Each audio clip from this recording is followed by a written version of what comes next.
Every village hides a secret, but the one buried beneath St. Mary wasn't just old, it was deadly. This is the story of a man the world believed long dead, who returned for one reason only: revenge. When the innocent face behind a forgotten name was unmasked, the ground itself seemed to tremble with truths it had hidden for decades. This wasn't just a tale of murder, it was a reckoning of loyalty, betrayal, and a truth so devastating, it shattered every life it touched. The morning air in St. Mary Mead was unusually still, a heavy, almost watchful silence clinging to the quaint village like fog that refused to lift. It was early May, but the sun remained hidden behind thick veils of grey clouds, casting the world in a muted palette of green and silver. In her well-tended cottage garden, Miss Jane Marple bent over a bed of blooming delphiniums, their delicate blue and violet petals shimmering with the last remnants of an overnight rain. Though the spring had been wetter than usual, particularly by English standards, her flowers seemed undeterred, thriving under her careful attention like obedient pupils under a wise teacher. She pressed one hand against the small of her back as she stood upright, the quiet creak of aging bones breaking the silence. Her eyes scanned the garden with a calm sense of satisfaction. Everything was where it should be, and yet, something in the air felt off. Faintly she could hear the sounds of village life beginning to stir, Mrs. Ellington's maid energetically beating a rug with the kind of fury that only followed a sharp rebuke, a sure sign her mistress had been particularly critical that morning. Miss Marple made a mental note to invite the girl in for tea sometime soon. Young people needed small kindnesses more than they let on. But just as she reached for her trowel to tackle a stubborn patch of weeds, the garden gate slammed open with an unnatural force, the clang loud and urgent like a warning bell. Miss Marple looked up sharply. Striding up the garden path, breathless and bareheaded, came her old friend Mrs. Dolly Bantry, cheeks flushed, eyes wide, and carrying the unmistakable look of someone who had seen something they couldn't quite process. "Jane," she gasped, not even waiting to close the gate behind her. "The most dreadful thing has happened." Miss Marple, ever composed even in the face of catastrophe, removed her gardening gloves with deliberate calm. Dolly Bantry was known to exaggerate on occasion, but today her agitation ran deeper. Real fear flickered behind her eyes. "Good morning, Dolly," said Miss Marple gently, as if speaking to a nervous bird. "Why don't you come inside? I'll put the kettle on." "Tea?" Dolly exclaimed, half indignant, half shaken.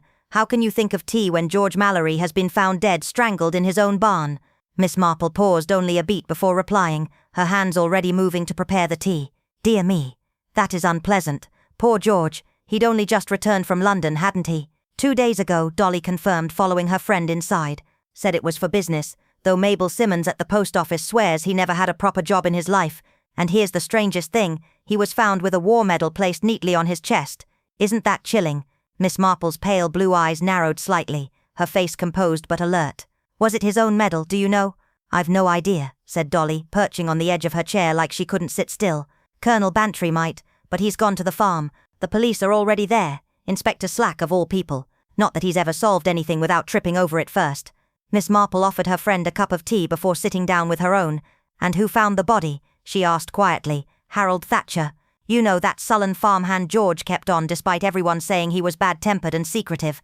He came in early this morning to start work, opened the barn and found George cold as stone." Miss Marple's fingers began to move rhythmically, miming an invisible piece of knitting, a habit that betrayed deep thought. Dolly leaned in again, her voice dropping. "I'm telling you, it's those new people, that Welsh widow Mrs. Evans and her son. They've only just moved into the caretaker's cottage at Gossington Hall, seem decent enough, but there's something off. The boy never smiles, and they've barely unpacked their things before a murder happens." "Perhaps," Miss Marple said mildly, "but I've learnt not to jump to conclusions.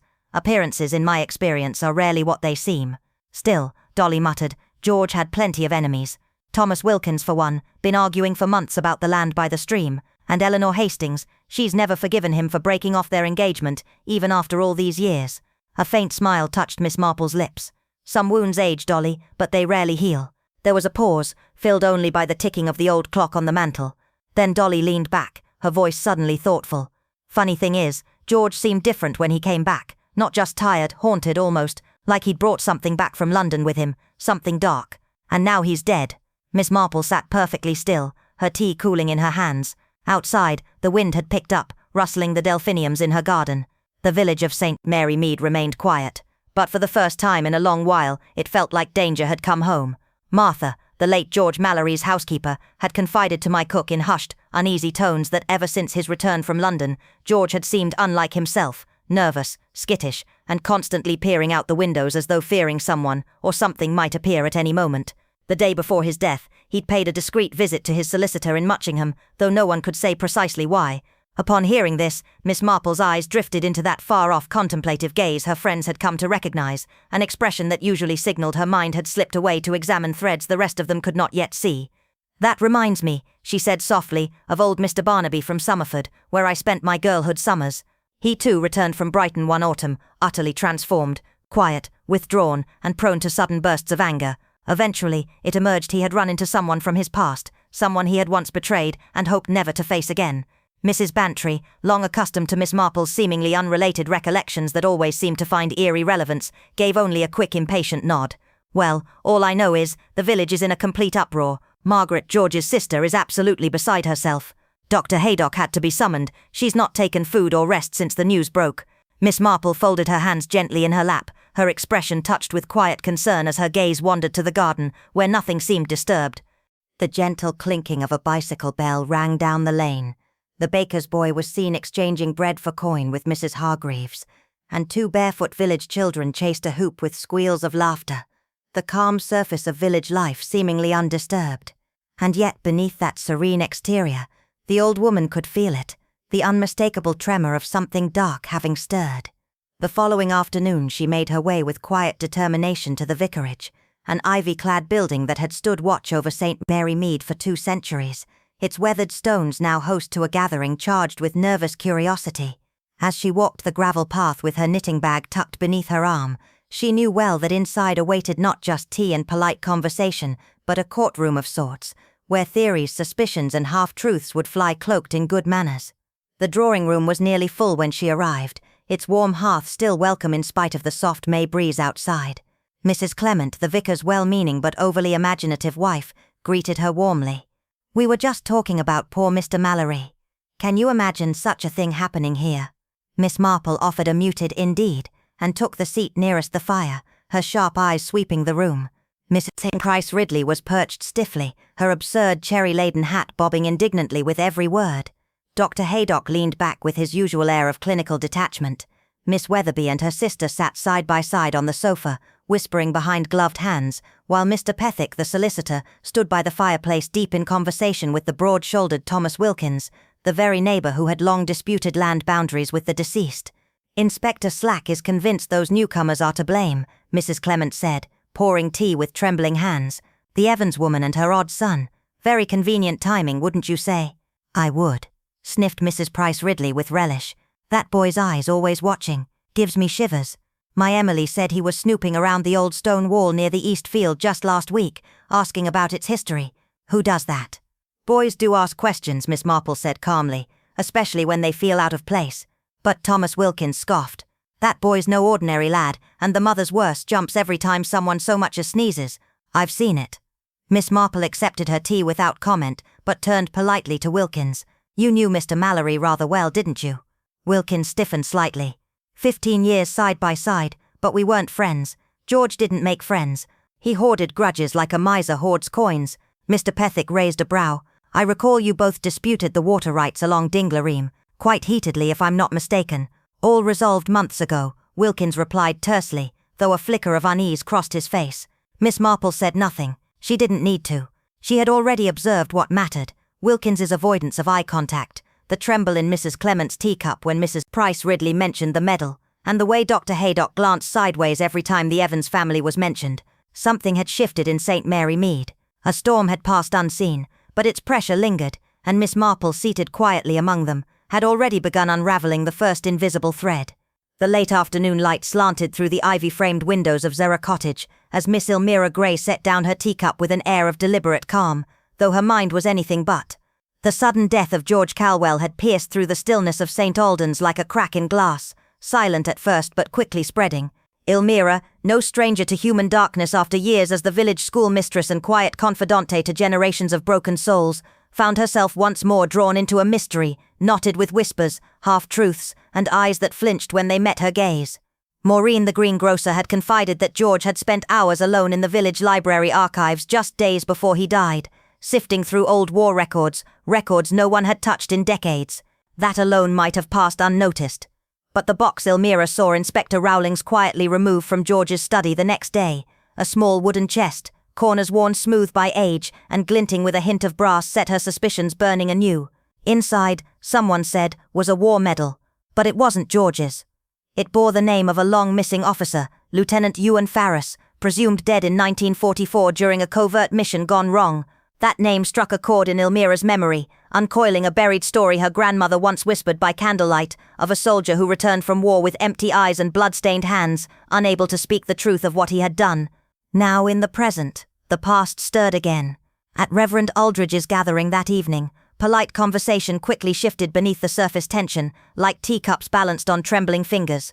When Elmira asked casually whether George had ever commissioned repairs to the old manor house's sealed-off basement, Mrs. Bellwether's teacup slipped from her hand and shattered on the carpet. Basement? Why would he go there? She stammered too quickly, her face draining of colour.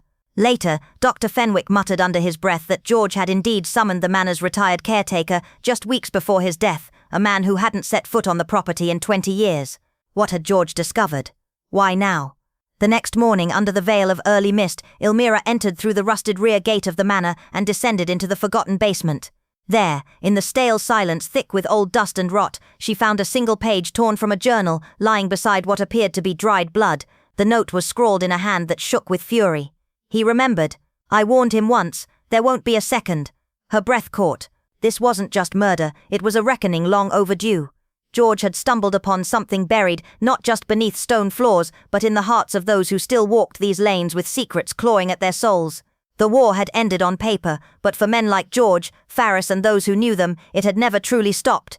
And now someone was willing to kill to keep the past dead. Miss Grey knew she was close to the truth, closer than anyone dared be, and if she didn't tread carefully, she wouldn't just be unraveling a mystery, she'd be writing her own final chapter. After a quiet breakfast of boiled eggs, buttered toast, and her usual strong Assam tea, Miss Eleanor Hargrave folded her napkin with precision and turned her mind to the day ahead. The news of Rupert Linley's sudden death still echoed in her thoughts like the slow tolling of a distant bell, not simply for the tragedy itself, but for the peculiar tension that clung to it, like fog unwilling to lift. A visit to Ashgrove Hollow felt necessary, not out of curiosity, which she abhorred in others and denied in herself, but because some invisible thread of unease seemed to tug her in that direction. She packed a small jar of quince marmalade, wrapped in linen, the perfect alibi for a condolence call, and set off at a measured pace. Ashgrove Hollow lay just beyond the old churchyard, past the sycamore copse where children dared not linger after dusk. The house stood solemn, almost sullen, its grey stone walls weather-beaten and stained with ivy, its windows reflecting nothing but clouds. A red wax police seal hung over the creaking barn doors where Rupert had allegedly fallen or been pushed from the hayloft above. Eleanor, eyes lowered, passed it without pause and knocked gently on the aged oak door. It was the housemaid, Elsie, who answered, pale, eyes swollen, hands trembling around a dishcloth. "You'll be wanting Miss Viola," she whispered. "She's in the drawing room." Won't stop staring at the fire. Eleanor entered, quietly noting the dimness of the corridors, the silence too complete. The drawing room was furnished with ancestral weight, gilt mirrors, velvet drapes, portraits with watching eyes, and Viola Linley sat curled in a high-backed chair, as if trying to vanish into its embrace. "Miss Hargrave," she said, voice thin, almost brittle. "You've come, how very kind." Eleanor offered the marmalade with soft condolences, then eased into the chair opposite, hands folded, eyes alert behind their gentle smile. "Rupert hadn't been himself," Viola murmured. "He returned from Oxford 2 weeks ago, and something had changed. He locked his study door, burned letters in the fireplace, spoke little. When I asked what troubled him, he said only, 'It's all coming undone, Vi. It was never buried deep enough.'" She paused, knuckles white around a handkerchief. "He'd received a parcel, unmarked. There was a medal inside. Not his, not Father's. I only saw it once, a strange insignia I didn't recognize, and the next morning it was gone." Eleanor leaned forward slightly. "Did he mention whom he saw while away?" "Only that he met a man outside the old college chapel, someone who never gave his name, but knew Rupert's past far too well." At that moment the butler appeared, face pinched. "Forgive the interruption, but Sergeant Mallory is in the study. There's been a development. They've traced the medal's origin to a missing soldier, presumed dead since 1946. Viola's face went pale as parchment. But Rupert would never. Her voice broke. Eleanor's gaze drifted to the sideboard, where a photograph showed Rupert as a child beside a man with a cruelly angular jaw. Not his father, she realized, but the family's former gamekeeper, Thomas Cray, dishonorably discharged, later vanished. The past, it seemed, had not stayed buried, and Rupert had found something that someone had wanted forgotten. Eleanor stood slowly, her mind already turning, piecing together shadows. Whatever Rupert had uncovered hadn't just been dangerous, it had been unforgivable, and someone was willing to kill again to keep it sealed in silence. After a solitary breakfast of lightly buttered toast, quince and rosehip jelly from her own larder, and a precisely steeped cup of Darjeeling, Miss Agatha Hargrove stood at the narrow window of her ivy-wrapped cottage, peering thoughtfully at the mist curling along the hedgerows that lined Elder's Hollow. Though the village had always been slow to change, a quiet unease had settled over it in recent weeks, like a draught creeping in under the floorboards, cold, subtle, and impossible to ignore. The source of that unease, she suspected, lay not in whispers or gossip, but in Wrenwood Grange, the half-forgotten estate crouched at the top of Blackwood Rise like a sleeping beast, its shuttered windows and sloping chimneys silhouetted against a sky that never seemed quite clear when one looked at it directly. Miss Hargrove, though a woman of precise manners and unshakable routines, was also known for a particular intuition, one that had unknotted more than one village tangle, always politely, always with that gentle voice that masked razor-sharp perception. She packed the jar of jelly carefully into her basket, not as a gift but as a pretext, and set out along the weathered lane. The walk was longer than she remembered, every step softened by the thick undergrowth of a late wild spring. The air was sweet with hawthorn blossom, but somewhere beneath it was the acrid tang of burned paper or old secrets trying to rise. The Grange appeared slowly, not as a house but as a silhouette in mist, its stone blackened by years of damp and neglect, the iron gate creaking a slow protest as she opened it. Edith, the maid who had served the Wren family for decades, answered with haunted eyes and trembling hands. "Thank you for coming, ma'am," she whispered, glancing over her shoulder as if afraid the house itself might overhear. "Miss Corvina's changed since Master Alaric's passing. She's not herself." The parlour was unnaturally still, the fireplace cold despite the damp chill in the air. Miss Hargrove's footfalls were swallowed by the thick Turkish rugs as she was led through the house, past shuttered portraits whose painted eyes seemed to follow her. In the solarium, overgrown with hothouse orchids and choking vines, she found Corvina Wren seated rigidly in a high-backed chair, hands clenched so tightly her knuckles had gone bloodless. "Miss Hargrove," she said in a voice that did not belong to her soft socialite past, "Alaric's death was no accident. They say he fell from the east balcony, but he was terrified of heights. He never went up there. He hadn't in years." Her eyes flicked to the roof where a single pane of glass had been cracked, old blood dried in its jagged edge like rust on a forgotten blade. "And the day before he died," she added, "he received a letter, black envelope, no return address. After reading it, he locked himself in the study, burned some old papers and muttered names I hadn't heard since the war. Names like Eldon," Miss Hargrove asked gently, watching Corvina's face blanch. "Yes, Rhys Eldon. He was part of Alaric's unit in France. There were 4 of them, Alaric, Rhys, Lionel Vale, and Edward Troughton, but only 2 came back. Rhys went missing after a scouting mission in 1944, never declared dead, just gone. They used to say his ghost walked the trenches." Corvina shuddered. "And then after Alaric died I found something. Not hidden, just left out as if waiting to be found. His medal case was open, and inside was Rhys's medal. But how?" Before Miss Hargrove could answer, a sharp rapping came from the conservatory door. Outside stood a boy no older than 10, thin as wire, his eyes black as obsidian. He didn't blink, he didn't smile, he simply stared. "He's been coming for days," Corvina whispered. "Never speaks, never moves, just stands there." Miss Hargrove rose, heart drumming a little faster. "Does he live nearby?" "No," said Edith, who had reappeared with trembling teacups. "There's no boy in the village like him. He's not local." Something cold twisted in Miss Hargrove's chest. As she departed, the sky had darkened, the wind gaining strength as if the Grange had exhaled a long-held breath. Her path home took her past the orchard wall, where the boy still stood, unmoving, his gaze following her without turning his head. At the edge of the moor she paused and looked back toward the distant house, where mist clung too thickly, and the trees bent in a way that trees should not. Beneath the earth, beneath the moss-covered stones and weathered roots, she could feel it, something ancient, something buried but restless, something left undone in the blood-soaked shadows of history. And she knew, as surely as she knew the exact measure of sugar in her preserves, that Alaric's fall was not the end, but the unlocking of a door better left closed.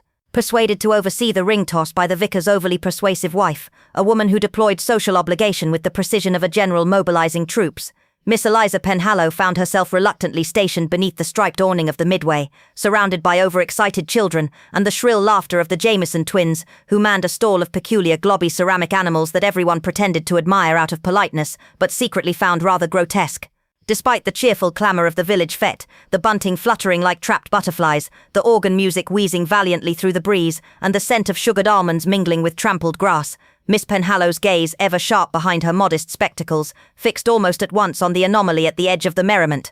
A woman stood by the mossy old wishing well with a stillness that seemed oddly resistant to the surrounding motion, as though she existed in a slightly different register from the rest of the fete.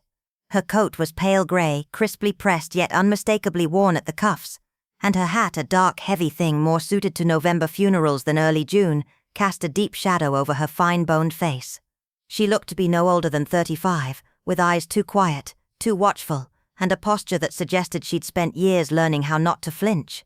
Something about her presence did not ring false, exactly, but it rang muffled, distant, like a bell struck underwater. Sensing something just beneath the surface, Eliza excused herself from her post with a practiced smile, her steps deliberate as she made her way toward the refreshment tent. There, beside a tiered display of shortbread and jam tarts, the stranger hesitated before a solitary scone, eyeing it as one might an unopened letter bearing grim news. "The gooseberry jam is homemade," Eliza offered gently, arranging her tone with casual care. "Mrs. Tavers swears it's the tartness that gives it character." The woman turned, startled by the intrusion but recovering quickly, offering a small constrained smile that didn't quite reach her eyes. "Thank you," she said, her voice delicate with a northern lilt. "Yorkshire perhaps, or the rim of Durham. Everything looks very nice."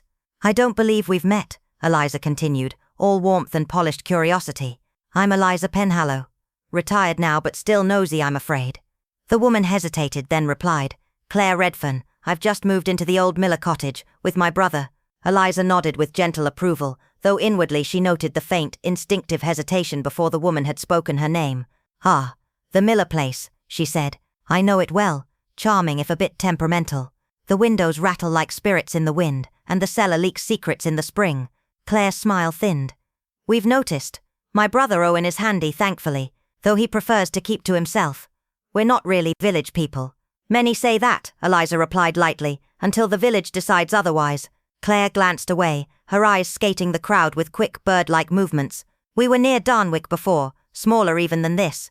Quiet mostly." She paused, voice tight. "Before, well, things changed." Her fingers trembled slightly as she lifted her teacup, and Eliza, who had watched grief and guilt wear similar cloaks for decades, leaned in just a fraction. "I heard there was an accident here," Claire said then, eyes fixed on the horizon. "Something in a greenhouse." "Yes," Eliza said slowly. "Poor Mr. Hafford, found by his niece last Tuesday morning. They said it was a fall, but it was the kind that leaves bruises in all the wrong places. The constable has been in no hurry to close the matter." Claire said nothing, but the slight jerk of her shoulder betrayed a tension she couldn't quite suppress. "Did you know him?" Eliza asked, her voice as casual as idle gossip. "No," Claire replied at once, too fast. "We only arrived a week ago." "Of course," Eliza murmured, "though in a place like Aston Lee, even the silence carries a name."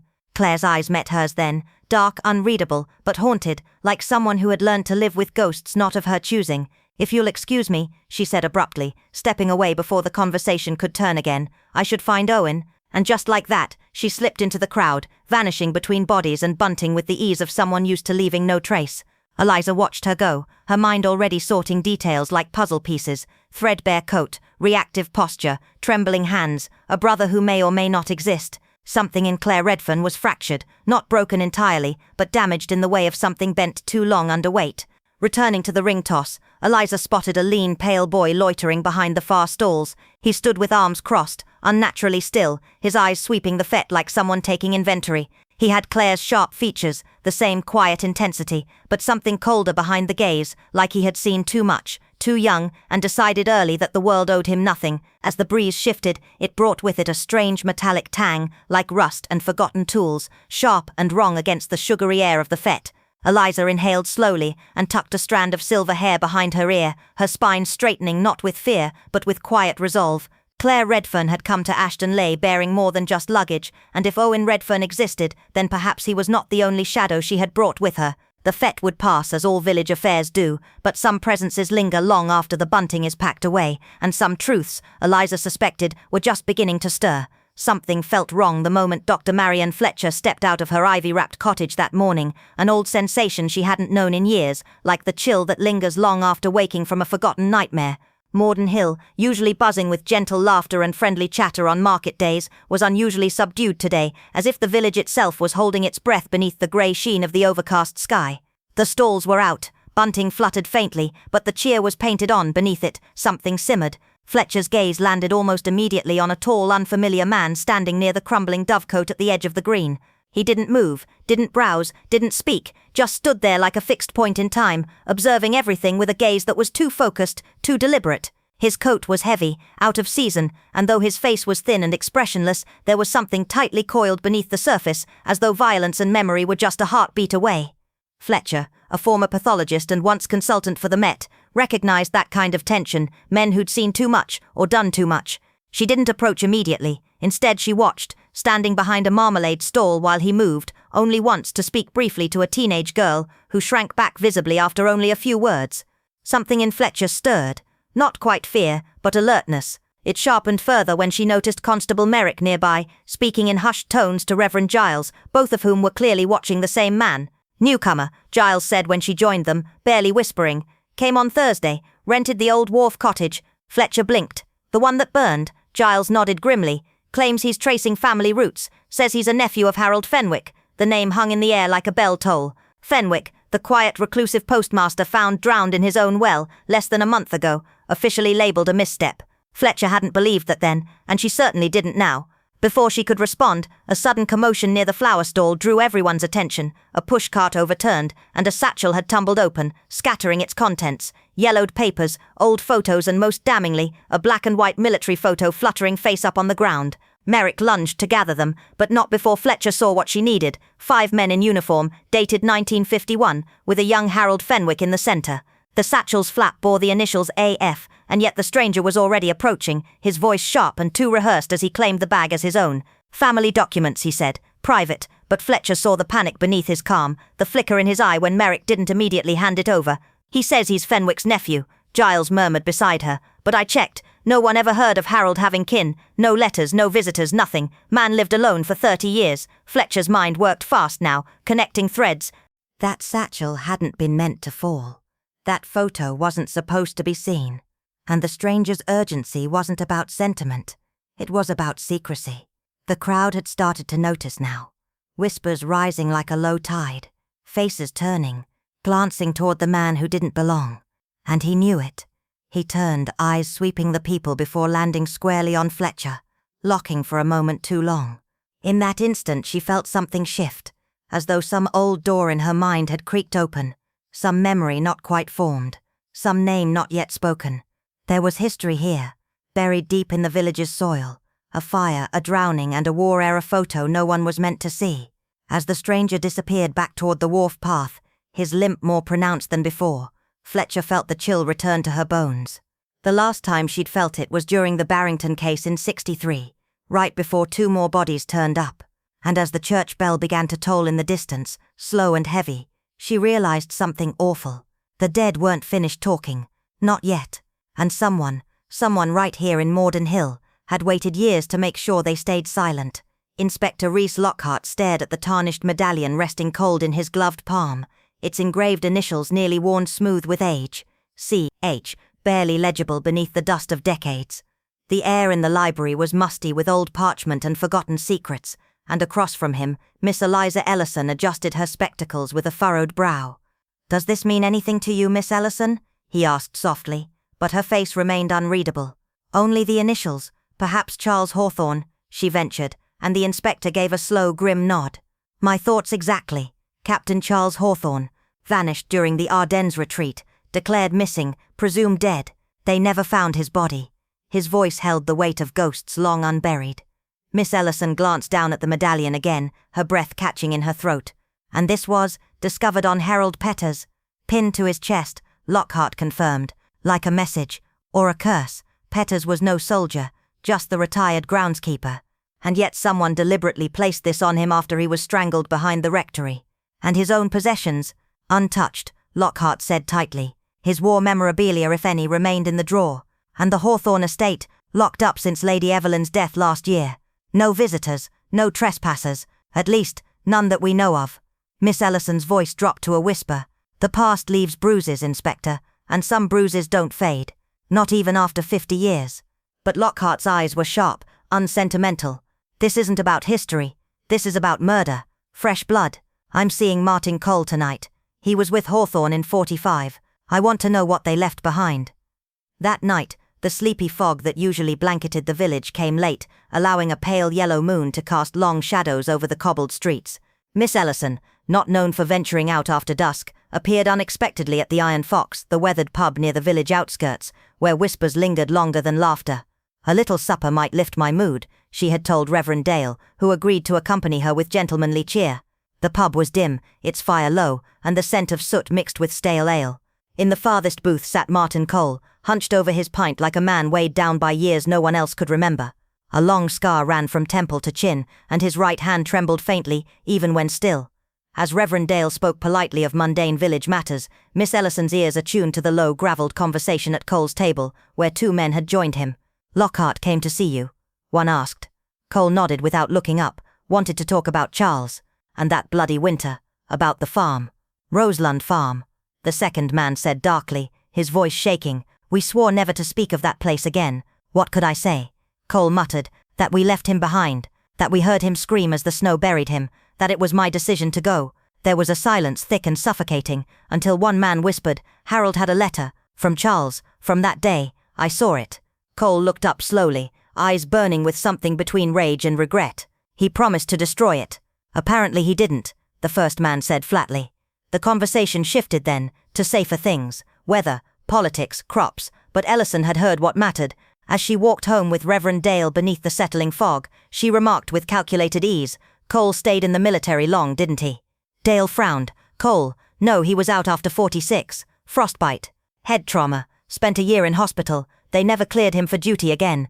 "Ah," she murmured, as if embarrassed, "I must have confused him with someone else." But the sharp glint in her eye said otherwise. The next morning she made her way to the post office, a place often more reliable for news than the local paper. Miss Martha Glynn greeted her with warmth and a knowing smile. "Just the latest copy of British Historical Review, Miss Ellison," she said, passing over a carefully wrapped parcel. "Although things have been busy since poor Harold passed, police notices, inquiries, and his sister coming round nearly every day." "She must be heartbroken," Ellison said gently. "Did Harold receive any unusual letters, perhaps before his trip to London?" Martha hesitated. Her role demanded discretion, but her heart leaned toward conversation. "Well, there was one, about a week before he left, had a strange stamp, Eastern European, maybe Russian. I noticed it because it had that old wax seal, military-looking, like something out of a novel." Ellison's hand paused mid-air, her eyes narrowing ever so slightly. "And who else came in that day?" "Odd you ask," Martha said, lowering her voice, "because Martin Cole was here, waited for Harold, didn't say much, just stood by the door. When Harold didn't show, he left. Didn't even pretend to buy a stamp." Outside, the wind had picked up, whistling like distant footsteps in a snowy forest. Eliza Ellison tucked the parcel beneath her arm, her mind already sorting pieces of a puzzle, half buried by time, a medallion thought lost, a soldier presumed dead, a letter never destroyed, someone had killed to keep Roseland Farm forgotten, but memories buried under ice always rise, cold, sharp and screaming to be heard. Miss Arabella Crane had always believed that the deepest secrets are often hidden in the quietest places. Life in a sleepy little village, where everyone's connections were stitched together by generations of untold stories, rarely gave away the truth in straight lines. Truth, she had learned, revealed itself in fragments, an old letter, a faded photograph, or handwriting trembling with secrets. That morning, as she passed the notice board outside St. Winifred's Church, her sharp eyes were drawn to a freshly pinned announcement, the sudden death of Mr. Albert Penrose. Below the printed obituary, a short line was hastily added, unexpectedly, following recent travels to Northumberland. It wasn't just the message that caught her attention. It was the handwriting. Neat, controlled, but strangely hesitant, as if someone had paused before each stroke, or perhaps as if their hand no longer held its former strength. Arabella, with years of experience from her wartime code-breaking days, recognized the subtle hesitation that hinted at more than just age or nerves. That evening, As she sat sipping tea among her well-tended rose bushes, her gaze wandered toward Margaret Greaves, Penrose's housekeeper of over 30 years. Arabella watched as Margaret hurried across the path carrying an old leather ledger and a cream-colored envelope clutched tightly beneath her shawl. Her grip wasn't casual. It was protective, almost fearful. The envelope bore the bold letterhead of a London firm, Hardwick and Sloane, a name Arabella remembered only appearing when families had something to hide, wealth, betrayal, or worse. Later that night, a small breathless boy arrived at her gate. Thomas Elwick, the baker's young apprentice, with a message. "Miss Crane," he said with the seriousness of a young messenger entrusted with royal news, "Inspector Bramley said to tell you, you were right about the handwriting. Margaret Greaves and her nephew have been taken in for questioning, and apparently, Mr. Penrose changed his will 2 days before he died." Arabella smiled kindly and slipped a barley sugar sweet into the boy's palm, but her mind had already moved past the message. She had never mentioned handwriting to the inspector, yet someone had. That meant either someone else had noticed the same thing, or someone was watching Arabella just as closely as she watched them. The next morning she made her way to the post office under the pretext of collecting her weekly magazine, but her true intention was to speak with Ethel Bryce, the village's discreet but sharp-tongued postmistress. After some casual remarks, Arabella gently asked if she recalled any unusual letters Mr. Penrose might have received in his final weeks. Ethel hesitated, then leaned across the counter. "Now that you mention it," she whispered. There were several powder-blue envelopes, heavily perfumed. They came from Wales regularly. The handwriting was tidy, but there was something off about it, stiff, like someone was copying rather than writing freely. Arabella's curiosity spiked. Penrose had no known connections in Wales. Why would someone be sending him scented, carefully disguised letters? Her next visit was to Mrs. Hampton, the bank manager's wife, under the guise of donating to the church fund. In truth, she was seeking insight into Mr. Penrose's financial activities. He was always cautious about money, Mrs. Hampton remarked over tea. But just before he died, he drained one of his secondary accounts, transferred the entire sum to a holding firm in Leeds, completely legal, but very sudden, very unlike him. Arabella said nothing, but in her mind pieces of a larger puzzle began to take shape. A man afraid, a sudden journey, a mysterious change in his will, and a woman who seemed to know far more than she ever let on. Then Arabella remembered something Margaret had once muttered in the corner of the grocer's shop, unaware that she was being overheard. "Old debts must be paid," she'd whispered to no one in particular, "even if they're paid with death." And she'd mentioned Northumberland in the same breath. Arabella's heart grew colder. What if Penrose hadn't returned from Northumberland at all? What if someone else had? What if the man who changed his will and returned home wasn't Penrose at all? It had been a week of hushed voices and nervous glances in the village of Elmbrook, where the air was still heavy with unease following the unexplained tragedy at Hollowthorne Grange, and now, whispers of secret arrests had begun to stir dread among even the most composed households. Mrs. Linton, her hands trembling slightly as she fumbled with the teacups, cast a sidelong glance at the curtained window before lowering her voice. "Inspector Hargrave seems terribly certain," she murmured. "They say the boy's handwriting matches those threatening notes found in Henry's journal." Across the hearth, Miss Whitlow sat motionless, her knitting resting in her lap, though her sharp eyes betrayed a mind that was already several moves ahead. "Curious," she said quietly. "I hadn't heard of any threats, only that Henry had come into some unexpected funds of late." Mrs. Linton nodded gravely, then leaned forward as if afraid the wallpaper might overhear her. "Graham told me that Henry had spoken to someone about transferring a large sum from a bank in the city, odd for a man who barely trusted the local branch with his pension." A silence followed, thick with unspoken thoughts, before Miss Whitlow broke it with a deceptively simple question. "Did he ever mention where the money came from?" Mrs. Linton hesitated, then whispered, "An inheritance, allegedly from a cousin long thought dead. Though Graham found it peculiar that the solicitor handling the matter wasn't from here at all, some obscure firm in Bristol, not the Kendricks we've always used." Miss Whitlow said nothing, but in her mind a pattern was beginning to form, one she didn't like. She recalled a letter recently uncovered from the folds of Henry's coat pocket. "Confirm identity immediately. Transfer contingent on full verification. If the cousin wasn't dead, or worse, if the cousin never existed at all, then this wasn't an inheritance, it was a deception rooted far deeper." The tension was still simmering when the telephone rang, slicing through the quiet like a blade. Mrs. Linton answered, listened, then paled. "It's Beatrice Hollow," she said, hand shaking as she covered the receiver. "The magistrates released the boy. Lack of evidence, they say, but his mother's still being held, and apparently there's been some sort of incident at the Grange, broken locks, something missing." Later that afternoon, Miss Whitlow set out for the Grange, her thoughts unravelling a tangled web of forged letters, false identities, and wartime ghosts. By the time she reached the winding path leading to the house, she had begun to suspect that the murder wasn't just a crime of passion, but one of planning, silence and shadows long buried. When Beatrice greeted her at the door, she seemed less distraught than before, though her eyes were rimmed red with fatigue. "You came," she said simply. "We weren't sure who to trust anymore." Inside, she gestured toward the desk in the study. "The boy was here last night, rifling through papers as though he knew exactly what to look for. Nothing valuable was taken, but some documents are gone, photographs too." Miss Whitlow's gaze narrowed. "And your husband's ledger? The one I saw here last week?" Beatrice's silence was answer enough. As the conversation continued, one name surfaced again: Alan Redgrave, a man Henry had known during the war, whose name had supposedly vanished with a casualty report dated 1944. But now, with old names resurfacing and identities in question, Miss Whitlow began to suspect that Redgrave might not have died at all, and if so, he may have returned with a different name, a different purpose, and a very real reason for wanting Henry Hollow silenced forever. The storm hadn't quite passed when Miss Eliza Brentwood stepped onto the winding path of Mallory Lane, her coat flaring behind her in the wind like a shadow trying to outrun the past. The village of Elderby Hollow had returned to its usual hush, but there was a tension under the quiet, a murmur in the hedgerows, a breath held in the crooked bones of old stone houses. Something in the air was unsettled, like an echo of something once buried, clawing its way back to the surface. Sir Edward Harrow's murder had not only shaken the village, but had stirred things far older, secrets that had lain dormant in the soil of Blackwood Estate for decades. And now, with the sudden and brutal attack on Harold Kinley, the lines between present and past had blurred into something far more sinister. Eliza pushed open the weathered door of Mallory Farm, the hinges groaning like a protest. Inside, a dim lamplight cast long shadows across the sitting room, and Margaret Kinley sat motionless by the hearth, her hands clenched tightly around a delicate gold locket. Her eyes flickered up at Eliza, haunted, not from fear but from knowing too much. "He told me it was nothing," she whispered, fingers trembling. "Just a keepsake, but I always suspected."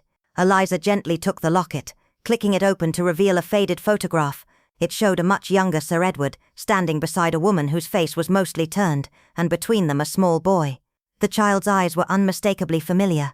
It was the same piercing gaze Eliza had seen in David, the boy the village was too eager to brand guilty. The truth hit her with cold clarity. This wasn't just a matter of greed or violence, it was bloodlines and buried identities, a tangled web of inheritance wrapped in betrayal. Before Eliza could speak, a sharp sound echoed from the rear of the house, wood against stone, a muffled cry. She and Margaret ran into the back garden, lanterns swinging wildly.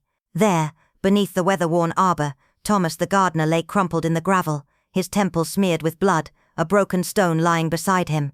As Eliza knelt beside him, he murmured, barely conscious, "The boy, he saw too much, stop him," and then fell silent. His hand, limp, still clutched something tightly. When she pried it open, she found a small, tarnished war medal, engraved with the name R. Blackwood. It was no coincidence. Nothing in Elderby Hollow ever truly was. Inspector Gale arrived within the hour, his coat still soaked from the sudden downpour, but Eliza already had most of the puzzle forming in her mind.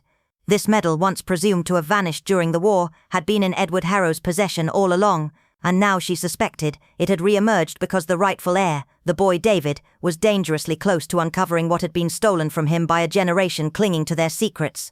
What no one had realized, however, was that Harold Kinley, the man everyone dismissed as nothing more than Margaret's assistant, was not just complicit. He was family, a secret bastard child of Richard Blackwood himself, hidden away during the war, resenting his rejection and yearning to claim what he saw as rightfully his. The motive was finally clear. Harold had murdered Sir Edward after learning about the real heir, fearing he would lose his grasp on the estate. When the original will surfaced, a document stating that half of the estate be placed in trust for a Blackwood heir born in exile, Harold panicked. He knew if David's identity was proven, everything would fall apart, so he tried to remove the boy, first through whispers, then through threats, and finally through violence. But David survived, and now Harold lay in a hospital bed, heavily sedated, after a failed attempt to recover the incriminating documents from the house. Eliza received the call just past midnight. Dr. Simmons, usually calm and composed, sounded unusually grim. "Miss Brentwood, Harold has regained consciousness, though he's weak." But before he drifted off again, he said something strange. A pause. He said, "Forgive me." David was telling the truth. Eliza stood silently for a long time after hanging up the receiver, gazing out at the darkened village below. The pieces were all in place now. Sir Edward's death wasn't senseless, it was a consequence, a reckoning. The past had demanded its due, and it had claimed it through blood and revelation. Somewhere in the shadows of Blackwood Estate, justice had stirred, not in the courts, but in truth clawing its way back from beneath the floorboards of silence. And as she opened her journal, Eliza wrote a single line beneath all her careful notes. Murder, in Elderby Hollow, is rarely about anger. It is about what people will do to keep their names written in the will, or to erase someone else's from it. With a sudden, resolute motion, Evelyn Langford reached for her scarf and cloak, the hour creeping toward twilight, but still ripe for a visit, under such alarming circumstances. Blackmore Farm stood still under a heavy hush as she arrived, its familiar ivy-draped facade strangely grim in the dimming light. A lone constable stood at the gate, stiff and silent, but upon recognizing her, stepped aside with a brief nod. Inside, the drawing-room flickered with firelight and dread. Margaret Holloway sat composed but pale, her features strained as if something far more than grief was pressing against her ribs. Inspector Bramwell, hovering by the mantel, turned with unmistakable irritation. "Miss Langford," he began curtly, "this isn't an opportune time for courtesy calls." "I wouldn't dream of it," Evelyn replied calmly, her voice like silk over thorns. "I came because I heard what happened. Harold attacked, unconscious in the study. Such horror in a place so peaceful." The inspector grunted. A blow to the back of the head, not fatal but sharp enough. The room was ransacked. Someone was looking for something, and they knew exactly where to look. It's the same room young Nathaniel was caught searching just days ago. Evelyn's gaze sharpened. "And where is the boy now?" Bramwell scowled. "Gone, vanished along with his mother. The gardener at Wexley Hall said they left the cottage before noon."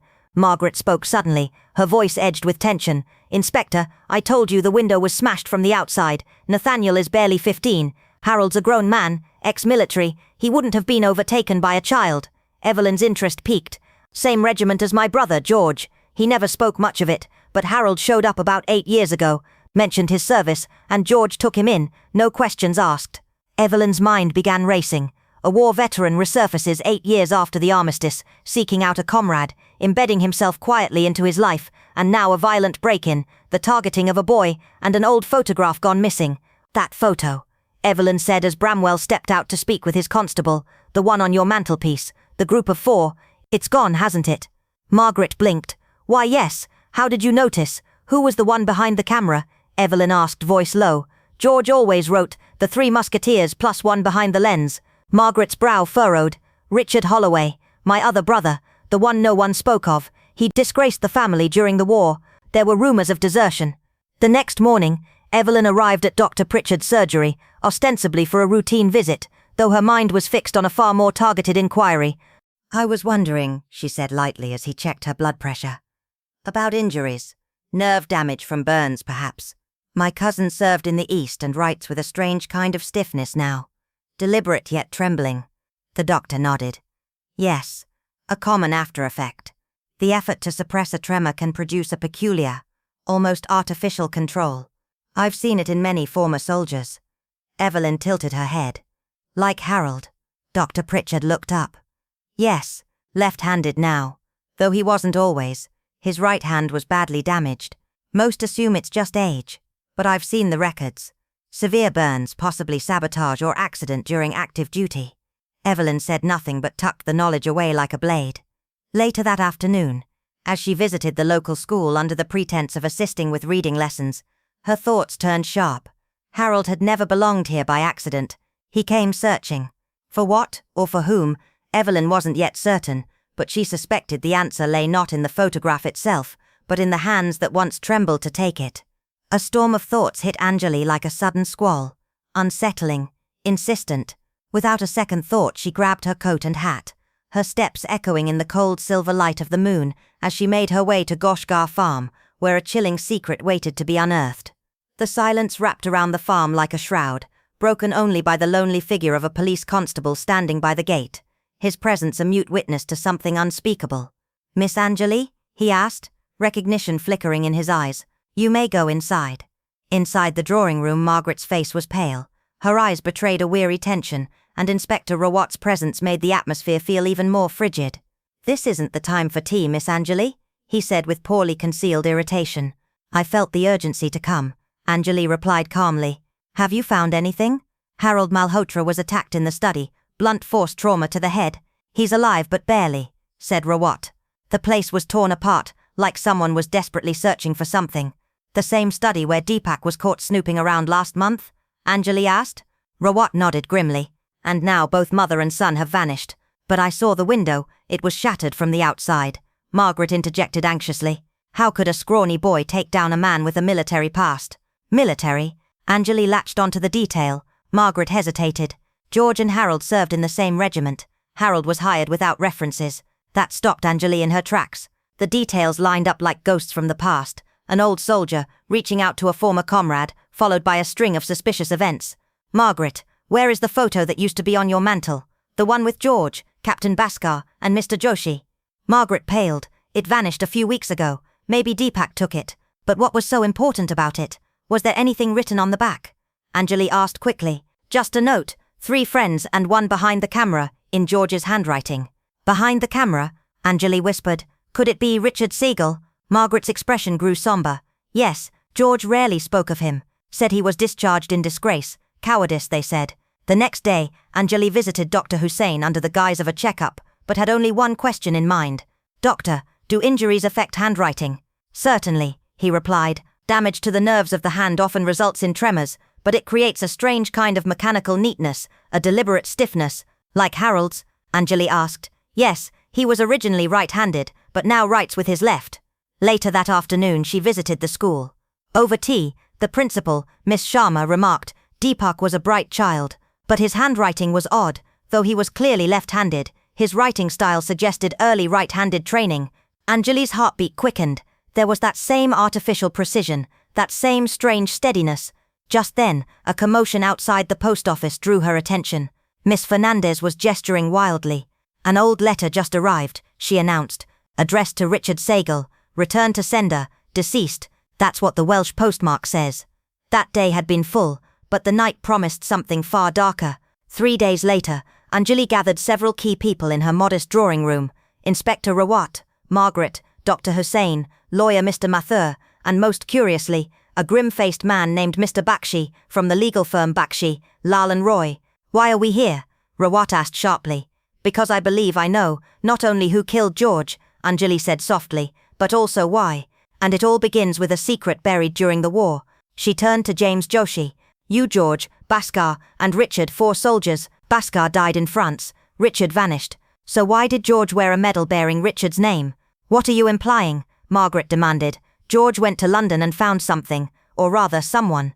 Mr. Bakshi cleared his throat. Colonel Blackwood Sr.'s estate was to be divided among his son's comrades, George, Joshi and Richard. With Richard presumed dead, only George and Joshi stood to inherit. But George contacted our office, claiming he had proof that Richard was alive. And did he provide that proof? Mr. Mathur asked. He was scheduled to meet me the very next day. Mr. Bakshi paused, voice heavy, but he was murdered. The room fell into a tense silence. Only the ticking of the clock remained, as if even time was holding its breath for what Anjali would reveal next.